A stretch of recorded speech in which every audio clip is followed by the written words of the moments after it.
This is the Museum of Science and Industry located in Chicago, Illinois. One of the exhibits is an old town. They have a old-time movie theater.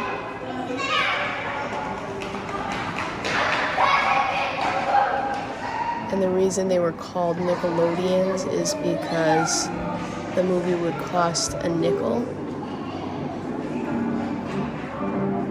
Outside of the town is the coal mining exhibit, which you get a guided tour through.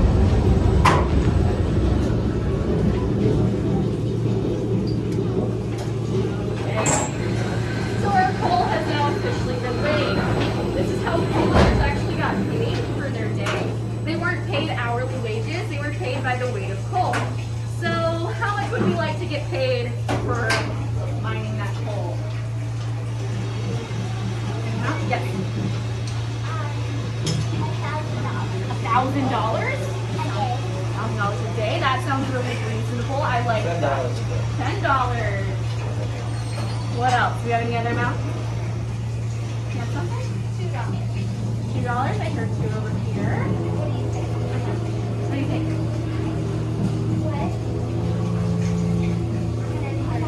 130. Wow. I like all of these amounts. You guys are picking pretty well.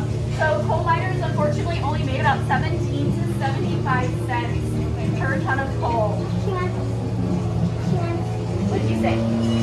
How much would you like?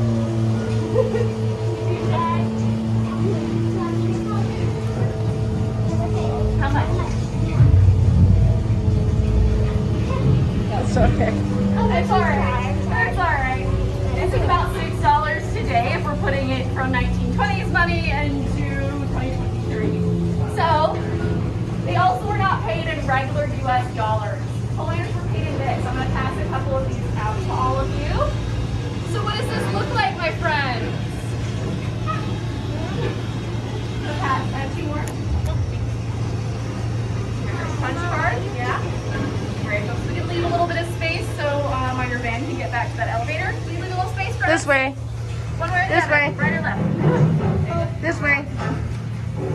Sorry for the minor interruption, folks. So, I heard punch card. What else? Where's What the else? Yeah, it just like also like a calendar. So this piece of paper, this is known as script.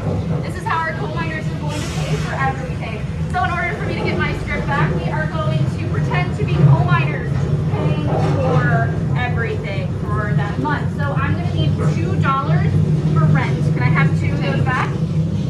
Can you give it back? Thank you. We're also going to need $2 for groceries. Can I have 2 for groceries? Thank you.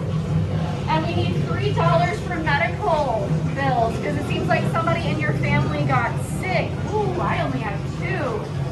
Huh. This happened a lot with coal miners. They went into debt to the coal mine because the coal mine owned the town that they lived in. So they were paying you and setting the prices for everything. So in order to pay off that debt, kiddos were put to work in our mine. Is anybody in here at least 8 years or older? Congratulations, you would be put to work sorting coal up on the surface, being paid half the wages of a full-grown adult. Wow. So would we like to be coal miners in the 1920s? Yep. Probably not. So coal miners didn't think so either. So eventually they stopped working and set demands with the coal mine and created labor unions. And they actually put a lot of modern labor laws into effect. One of them is, of course, finally getting paid in regular dollars. Kids were no longer using the mine, amongst another slew of things. But these are just a few things that make coal mining a little bit easier. But coal mining is very, very dangerous. So we're going to talk about some of those dangers.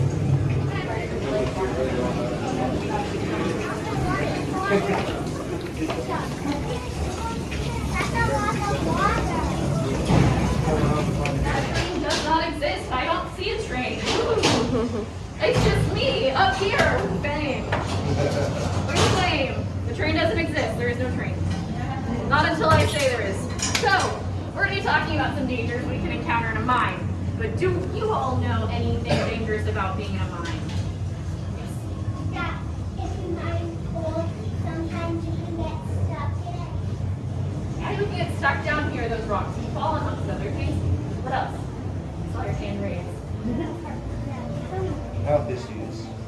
Health issues, yes.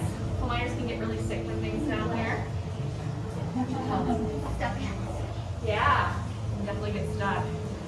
Black lung disease. Black lung disease, exactly. We get those health things down here, but there's something that you can't see it, you can't taste it, you also can't smell it, and that is natural gases. Natural gases hide deep in the earth, and where are we? Well, not here, but the coal mines are deep down in the earth, digging, and those natural gases might get into the air. They're not really good for us. And one of these natural gases, this is known as methane. It is very, very flammable. So that gas is going to react to a flame. So in order to detect methane, this lamp here, known as the Davy safety lamp, was invented. So, what color is our flame? Go ahead and shout it out. Orange and yellow, yeah, exactly. That's what a normal flame looks like to you all. Yeah, light a candle, light a fire, it's gonna look like this. So, do we want to guess what color our flame might change to if there's methane? Yes. Blue, yeah. It's gonna turn a blue color. It's gonna turn blue. So let's see what happens when we expose our safety lamp here to methane. But unfortunately, my lamp is actually broken. There's a mesh up here that's supposed to help protect the coal miners from things, but it's also really flimsy. So there's actually a hole inside of here. So let's also see what happens when our safety lamp is damaged. For your protection for this experiment, I'm going to ask all of you to step behind my yellow square of safety and to please move away from these stairs. Also keep your eye on the box the entire time, as the lights are going to turn out so we can see that point better. Here, come here, Tiny. If you are skittish of noises, please plug your ears.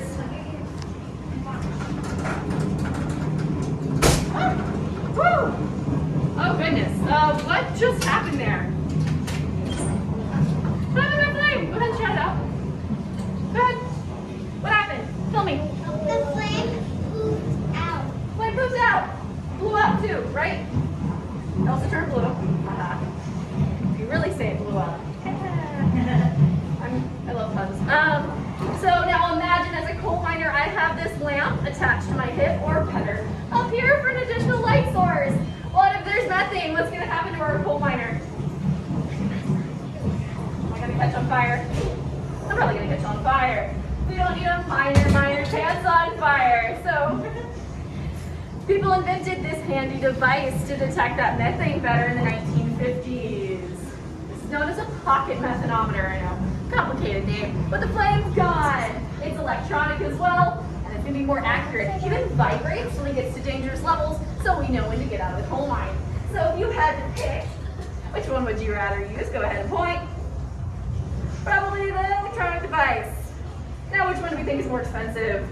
The electronic device. Yep, this methanometer is about 10 times as much as the safety lamp. Because of this, coal miners continue to use cheaper options until they are eventually outlawed here in the United States in 2001. 50 years after this device was invented. What about Is using it the birds? long way or the Canaries were used for a different natural gas. That was carbon monoxide. That would suffocate you in a very different way. Yep, but coal miners continue to pick safer options, of course, but methanometers started to be installed inside of the mining equipment, and we're going to get to see some of that original mining equipment from the night. You can see that the entire time we are on the train, it is of course going to get dark, loud, when we're inside the train. I think the poles are on our way to the 1930s. No, we're down. They would, yes, this is how mine hold up. It's not right in back. Is it 5 minute video? Is it 5 minute video? Yeah, that's fine. Yeah. This side. I'm going that way. Yeah, we're going this one. Apparently we don't have any mannequins. This is crazy. Well, you gotta sit down. Yeah, I have to be by the bed. What's on? I wanted to get a Come picture. on, let's go. Come on. Here, you go sit in my lap. Look, you can sit. Oh, you can sit right here. Maybe kind of. Timmy wants to get a picture. Yeah, can we all sit? Both of you sit.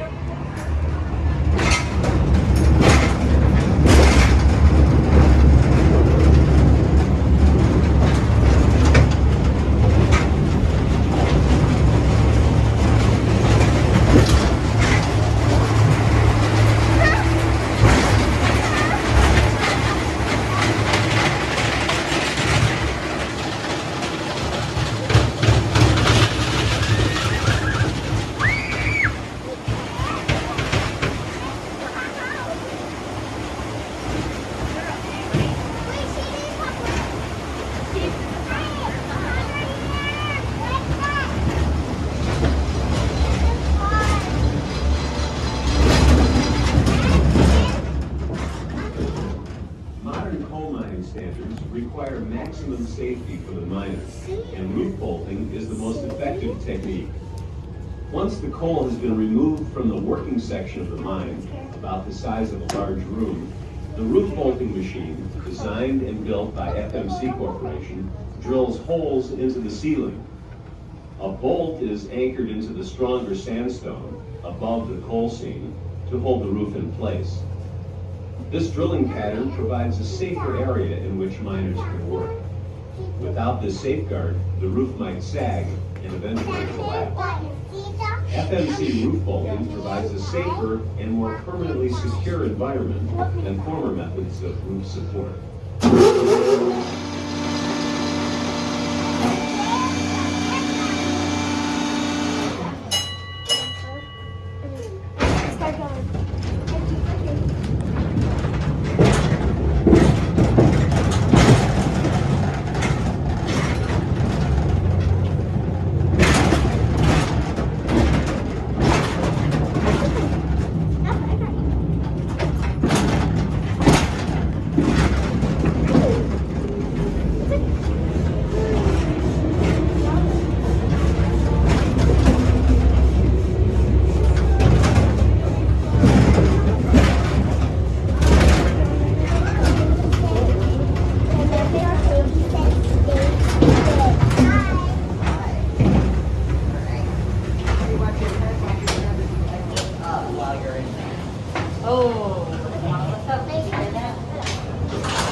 All the way down so we can see everything.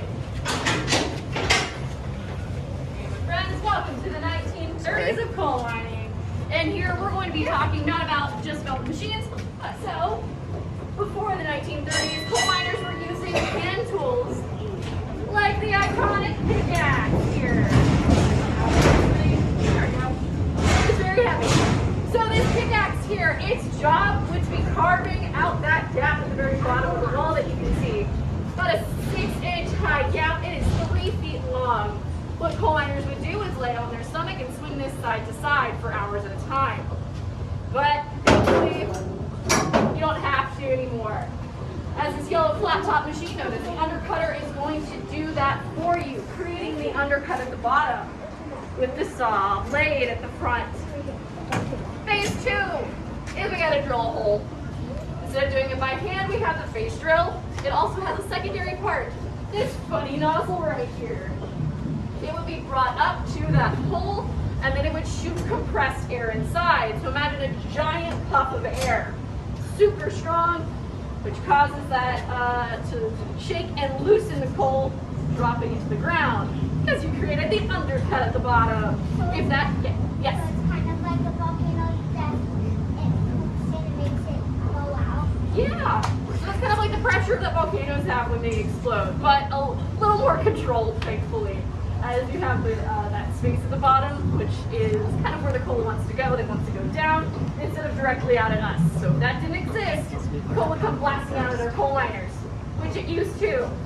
Because before, instead of using compressed air, coal miners were actually shoving holes filled with gunpowder and then lighting it and running really fast to get away before that explosion happens. And that's why that's there for the commanders. And now, of course, you have tons of coal on the ground. Who wants to scoop that up? No, it's our job, right? So, we have the joy loader, our favorite machine here at the coal mine. This yellow lobster claw-like machine is going to scoop all of that coal off the ground to bring it along the conveyor belt. Which we're going to get to see the joy loader and its other two machines in action. But just letting you know, it is going to be pretty loud. So if you need to, please plug your ears. If you cannot see, you can also see the mirrors up on the ceiling. I see what's going on in the front. There's things that sort it up on the surface. Okay. All right. So once again, if you can't see, you can come closer or look at the mirrors. First thing that's going to start is the undercutter. Face drill is going to turn on next, and then the joy loader is going to be the last.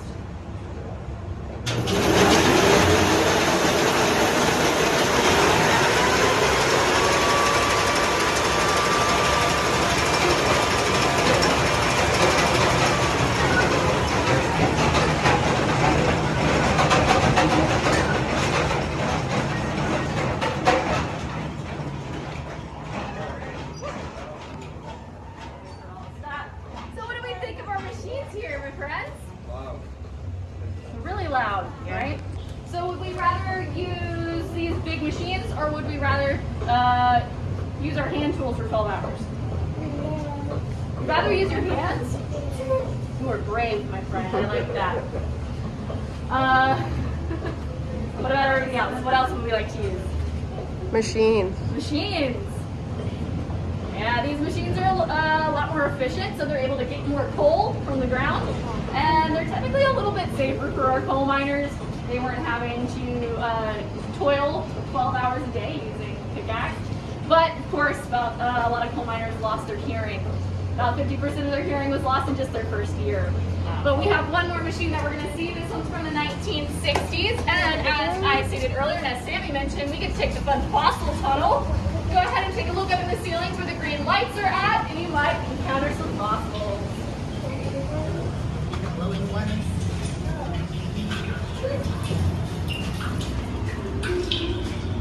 Fossils!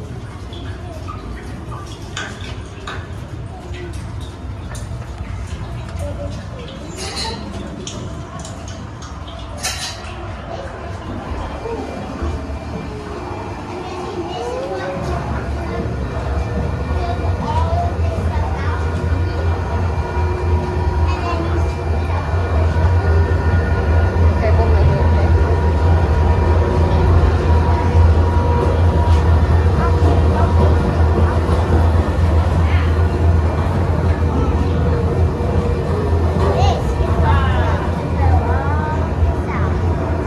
So here in the 1960s, this massive machine behind me is known as a Longwall.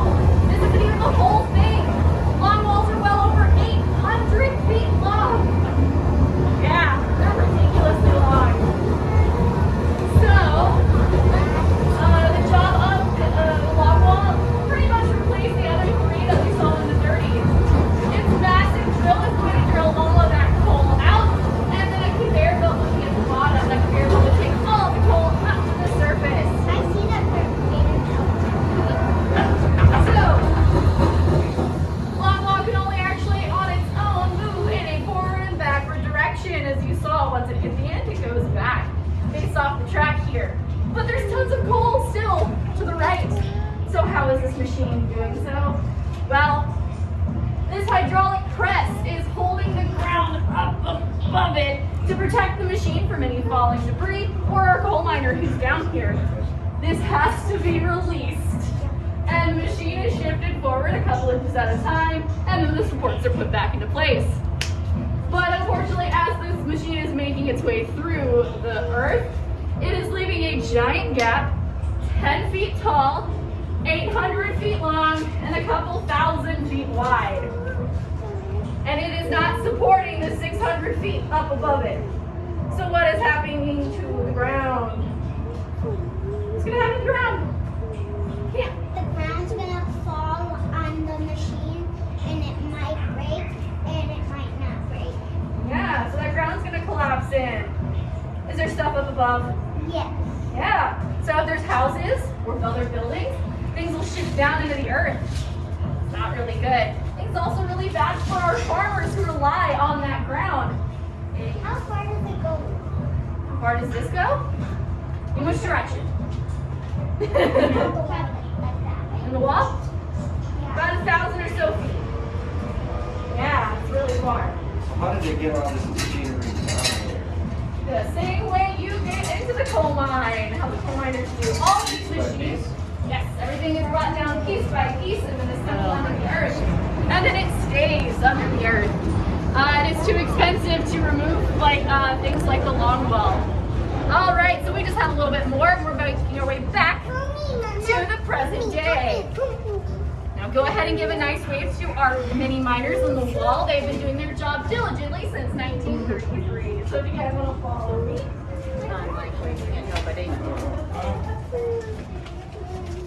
There's nobody there. Miners, give a nice wave. Hi, miners. Oh, there's some little miners on the wall.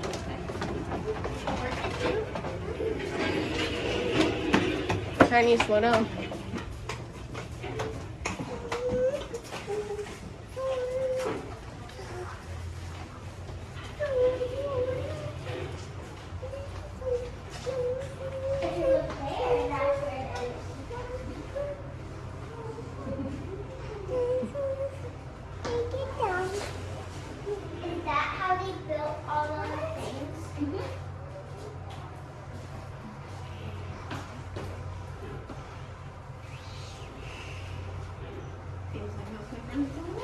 laughter machine is really cool. Is the control room, the offices where the coal miners are working out of, up on the surface and keeping an eye on how everything's going on down in the mine, using video cameras and computers.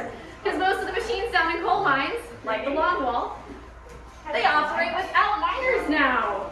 They can move on their own and do their job, which is pretty cool. Now, of course, we have come to the end of our tour. Thank you all so much for coming out.